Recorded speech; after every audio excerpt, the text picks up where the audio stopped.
Trent Cotchin winds back the years as the Tigers triumph in the wet. A Docker shocker and the Power make it 11 straight. This is the round so far, brought to you by AAMI.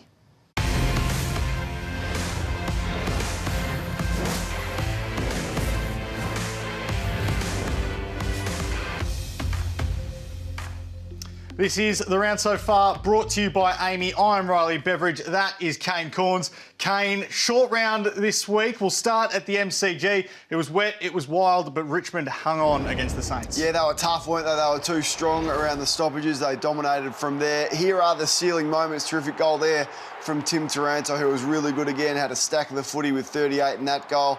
And then they just were too good and too skillful after the Saints missed some crucial opportunities late. They had enough entries, the Saints. We'll get to that in a moment, but were wasteful, and there were some tactical things that really gave Richmond an advantage tonight, and they win 3 in a row, and the Saints go win-loss, win-loss, win-loss, and their inconsistency continues. They've done that across the last 8 games, the Saints. It was a strange game. They kicked the first 4 goals. Richmond bounced back with 7 of the next 8. But in the dying stages, there was a stalemate for a period. Gee, St Kilda had their chances to take the lead. They did. So there's Max missing there. Filippo misses as well. And some of the, well, they don't even score. Like a lot of these. So this were able to put any scoreboard pressure on Richmond. They were coming hard. Once again, King there. That is a reasonably straightforward shot to at least score from that position. And Higgins there misses the lot as well. So there's 4 options that we've shown there and 4 opportunities that they genuinely missed, which really did hurt them because they were in this game. And as I said, 60 entries, but weren't able to convert. Yeah, and they had 8 more entries in the second half, kicked only the 1 behind in the final term. We'll get to our Saturday start now, and it is Richmond's leader, Trent Cotchin, in his 300th game. He was sensational, 29 disposals, 2 goals. He had 19 touches at half-time. Well, he was the one that got them back into it, I thought he was terrific. Now, a couple of times this year he has gone forward and scored, and he did that here. I mean, a terrific contested mark just on the edge of 50 and goes back for his first goal. You can see the score there and how important a kick that is to get the crowd involved. They came from everywhere. The shots of his family in the crowd were magnificent. But, yeah, I thought he was really influential in one of the Tigers' best tonight and rightly celebrated what has been an unbelievable career to date. Had 7 intercepts and 7 score involvements as well. Another man who was really good for Richmond was Nick Vlosten behind the ball. He finished with 11 intercepts, 23 touches and a goal. But they didn't man him up for a lot of the night. They had the spare man defence, especially when the rain came, and St Kilda just kept kicking it to him. It was bizarre, wasn't it? So they opted to have the extra at the stoppage, the Saints, and you're right, in the second half it didn't stop raining, and he was the one, but he even went forward and kicked a goal, which you highlighted. It's been a long time since he's kicked a goal, 3 years, and look, they loved it because they know that. But yeah, I just thought he was out-coached, Ross Lyon from Mick Walter in the coach's box because of this and his disruption of all the times that St Kilda went forward, and it was always going to be under pressure. Nothing was going to be clean, and he's done that for 10 years, and he did it again tonight, and once again was one of Richmond's best. 3 straight wins for the Tigers under Andrew McWalter. Can they make finals? I reckon they can. Yeah, I just think only because there's a few sides that look really vulnerable. Like the Saints look vulnerable. I'm not sure about Adelaide. What are they going to bring away from home? Essendon have a really simple draw, so you think they make it. But the Western Bulldogs, Geelong, have slipped, so you think there's an opportunity for them. And their draw's pretty simple. Like they have one of the easiest draws in the game. So if they get some momentum and some players continue up their good form, you wouldn't put it past them. We'll head to Giants Stadium now, where GWS defeated Freo. Adam Kingsley, their first-year coach, said before the season he wanted to bring back the orange tsunami. Tell you what, we saw it here on Saturday afternoon. Didn't we just do that? How quickly they moved the ball with hands, and a lot of their fast play was through the middle of the ground. Their ability to transition the ball from D50 to forward 50 was as quick as I've seen any side do that this year. Now, we'll get to the reasons why, because of the lack of pressure that Fremantle brought. In fact, it was a pitiful performance from the Dockers, which we'll get to, which allowed them to do this. Like if Freo was switched on like they were defensively last year, there's no way Cal Ward's kicking that through the middle of the corridor and they go bang to an open forward line. So Riccardi kicks 5 and we'll see that here. So breakout game for him, and that man, Toby Green, is pushing his case to be the best player in the league with 4 goals again and was really influential today. Great win from the Giants. Yeah. Terrific game plan and well executed. 70 points, the margin there. You mentioned Toby Green, just about the best player in the game. You'd think just very early in the first quarter, inside the first 5 minutes, they might have someone on him inside 50. He doesn't even get the ball there. It's bizarre. It's a sign of how off they were right from the start. 3 minutes into that game. He's been open that whole time. I know. And the best player in the game or top 3 finds himself in so much space. And once again here, held up ball, all the numbers back. No thought that they might actually kick that ball inside. And then he goes again, Ash, to another one in a better position. So they took 21 marks inside 50. It was a smashing, and this was reflective of Fremantle's attitude for the day. I just didn't think they were physically there. Yeah. They missed tackles. Their skill level was atrocious, and they brought no effort, which is a real shame because their pass mark this year was probably to make the top 4, and that's what it was. 46 in disposals, a smashing inside 50s, contested possessions they were beaten up. The marks inside 50 we've mentioned, they didn't want to tackle. They missed a million tackles and then they got beaten up at the stoppages, -10. So in terms of a disappointing performance, that one from the Dockers and their loss against North Melbourne in round 2, about as bad as it gets for them, and you'd have to question, where they're at legitimately. Freo coach Justin Longmuir saying after a lack of preparation was to blame for it. Lockie Whitfield might be in a bit of MRO trouble for a dangerous tackle on Jordan Clark. We'll get to our AAMI clangers now. Harry Himmelberg, I love his work in defence over the last few weeks. Not sure about his ability to fire a paper plane, though, because he chucks that away. You can see it's still on the ground. Didn't even make it over the boundary. Was it his fault, or was the folding of the paper plane not up to standard? The Seagulls are back, Riley. I thought we got rid of them, but they are back. They loved the wet, and we could not get them off the MCG tonight. And Jack Payne gives up 50 here, and this is just about the best reaction you'll see all year from Chris Fagan. Cannot believe what's happened there. Lucky it didn't cost the Lions in the end. Well, AAMI Clangers for Good has come back with a bang in 2023.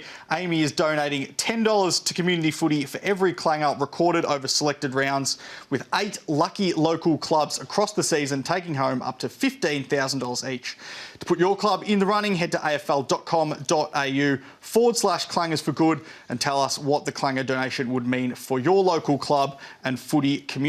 Be quick though, the promotion closes at midnight Australian Eastern Standard Time this Friday, June 23. Kane, I want to get to the Gabba where Brisbane defeated Sydney on Friday night. The Swans were in this game for a large period of the first half, but then in the second term, late in the quarter, Brisbane is kicked away. They can put the foot down, don't they? There's Bailey. I thought Bailey was terrific. So I thought that he was the one that got them going. Couple of goals, high up in disposals. He had 26, 11 score involvements, 6 tackles. I thought he had a brilliant night. And they just got their ball movement going and flowing freely. And it was almost a surge mentality from stoppage. And there's that much talent in this lineup that if you give them enough supply, they will hurt you. And we're seeing this and their ability to kick unanswered goals, and they've done it time and time again. Once again, 3 in a row. They've done it more often than probably any team in the competition, because when they get the supply, the talent level is reflective of what they can do on the scoreboard. And the talent keeps coming for the Lions. They had a couple of really promising father-son players come through. Jasper Fletcher made his debut and looked right at home. Will Ashcroft's been great all year round. They've also got Levi Ashcroft, who's playing as a bottom ager in the National Championships. He's in contention to be the pick one next year, I think. Goal from Fletcher. That is one of the goals of the year in game number 1. He's gone back with a flight. He started across half-back, got on the end of the uncontested ball, ran back with a flight, and then I thought, he's going to be held up here. Yeah. Chose to dance around, took a bounce, if you don't mind, and kicked a goal. So this is exciting. We know what that young fella can do and what he will do for the next 15 years. But to add some more youth and some more leg speed. So the selection decisions on Thursday were interesting, but he was a beneficiary of that. And I thought in terms of a first-up performance, about as good as it gets. Yeah, so they're going to be in the window for a long time to come, the Lions, thanks to those father-son players. I do want to ask you about Daniel Rich and Jack Gunston. Of course, Chris Fagan saying that they came to him earlier this week and essentially dropped themselves. Now, the players that came in performed really well. Darcy Fort, Kai Lohman, Jasper Fletcher, as we mentioned. Kitty Coleman, who was the sub last week, came into the 22 and looked really good.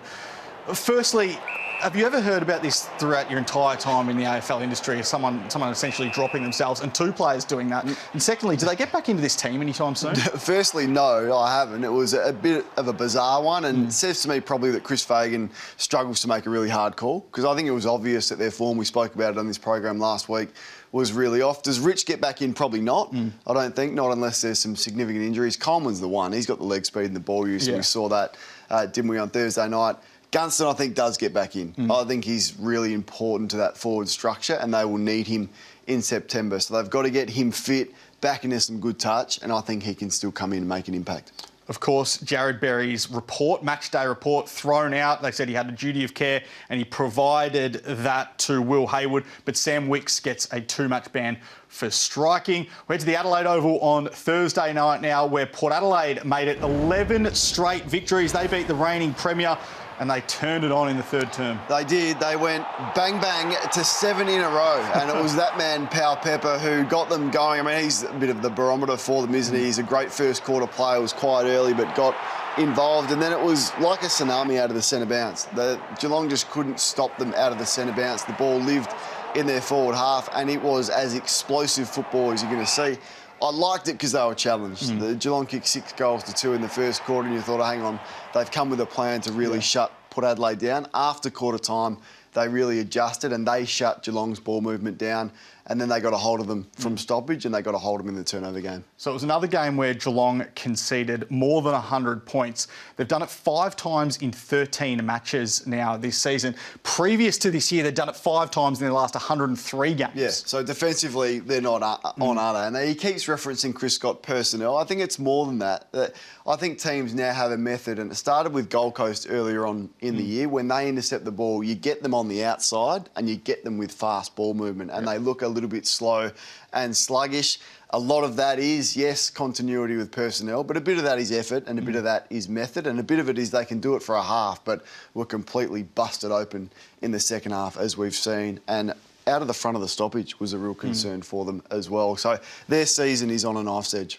Tom Stewart, one of the best intercept players in the game, took no intercept marks for the whole night. You want to go behind the goals, though, and view some of the ways that Port Adelaide players were just able to muscle him out of the contest. Didn't matter who it was, if it was McEntee, if it was Powell Pepper, whoever was there, their sole focus was not letting Tom Stewart mark the footy. Now, Port Adelaide are the best team in the competition at not conceding intercept marks inside their own forward 50, and they're top 4 for pressure at ground level. So they don't get outmarked inside forward 50, regardless of who's there, if it's Dixon, if it's Ollie Lord who's played, if it's Lysett who's down there, or if it's a small like Narkle. They've been really effective at bringing the ball to ground, and that was their focus, and I thought they executed it very well. Geelong and Sydney, they played in a grand final last year. Is it just about season over for them? I'm not giving up on Geelong yet. 7 games, I think, still to come at home with some personnel back, but you're giving up on top 4, which makes it incredibly difficult to win the premiership, and Sydney are done. Couple of games on Sunday. We'll get to them right after this. The AFL Live app is the home of footy. All the stats, highlights, live scores and more, all in one place, the Match Centre. Keep an eye on every game. Footy was back with a bang. They just had no answers on the weekend. Get your daily footy fix. Welcome to Gettable. This is your one-stop shop for trade, draft and free agency.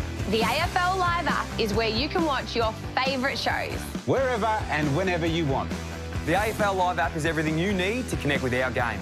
When you're younger, you train for a sport. When you're older, you train for the rest of your life.